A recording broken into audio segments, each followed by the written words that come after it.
So T-shaped skills, really just reflective of the letter T. Skills that are broad and also deep. And you can come about that T one of two ways. You can come about that T from skills that start broad, very liberal in their thinking, and then you develop an expertise, a set of bona fides that kind of take you deep on a topic. Or you can start with the deep skills, the things that bona fide you, and then add to those skills a broadened perspective. Well, it turns out that most innovators are actually T-shaped from a skill perspective. They are as broad in their perspective, given value migrates, as they are deep in some bona fide capability.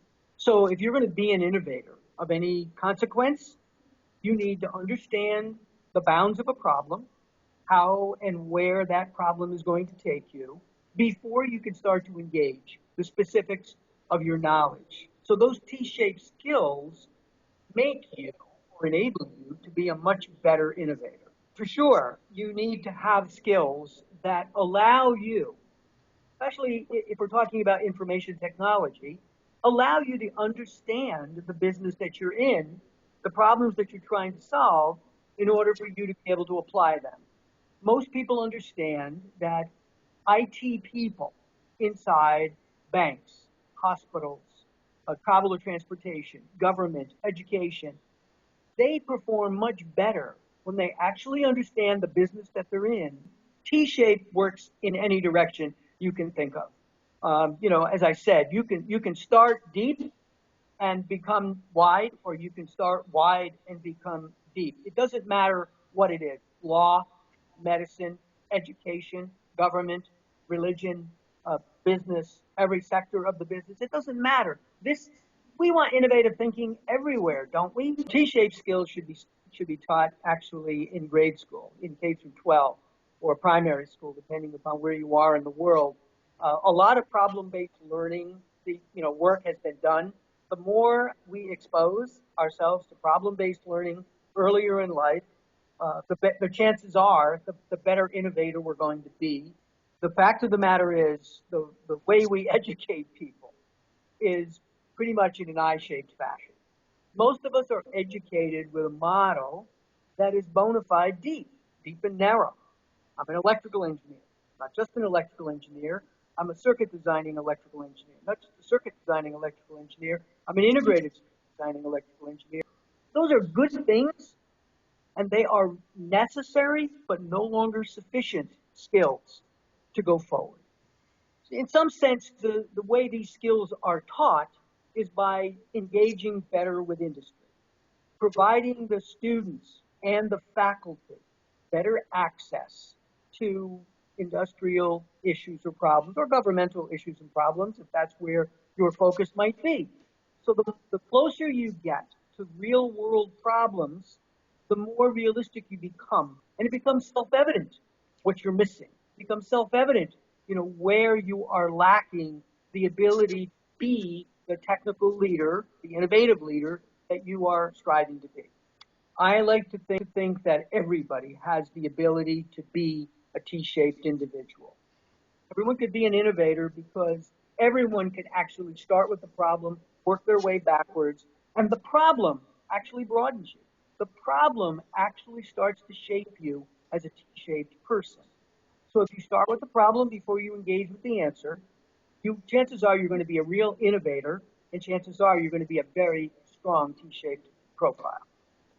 All the time, it's outside the box thinking that makes a difference. Outside the box thinking is exactly what innovators do. And the more T-shaped you are, the better chance, and the more T-shaped environment that you promote, the better the chances that you, as an individual, your people, and your company are going to be an innovative company. If you really want to be the innovative economy, where you're creating value, you have very little choice but to produce more T-shaped people to enable yourself to have a better chance at doing those innovations that matter. So if you don't move to a T-shaped environment, and if you don't enable people to be T-shaped in the way they think, very chances are very strong that your economy, your business is going to be a laggard, not a leader. It'll be a laggard. So if you enjoy that kind of living, if you really enjoy that works for you, you want to be the low cost provider, you don't want to be the leading provider, you don't want to be the greatest value adder, you just want to be a value adder, then you don't need to do this. If that's okay with you, you don't need to do it. If on the other hand, you want to be a leader, and you want leadership in part for your country, in part for your company, or your enterprise, then think about what I'm saying. T-shaped people have proven over and over again to be the innovators of the world. I believe that this summit is all about trying to get more industries onto this T-shaped bandwagon. I absolutely believe that the bulk of the people in the room are likely to be higher education people.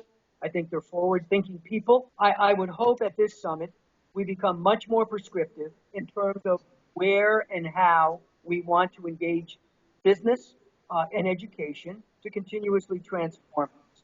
We want to become much more specific about industry by industry. What skills? Where? I don't have all the answers. I don't know exactly what to teach, people to broaden them. If you're an electrical engineer versus a nuclear engineer versus an aeronautical engineer, I don't know what to do to take people who are political scientists, and deepen them into information technology. But you're all very aware that your world, our world, for the foreseeable future, will not turn without digital information, without information technology.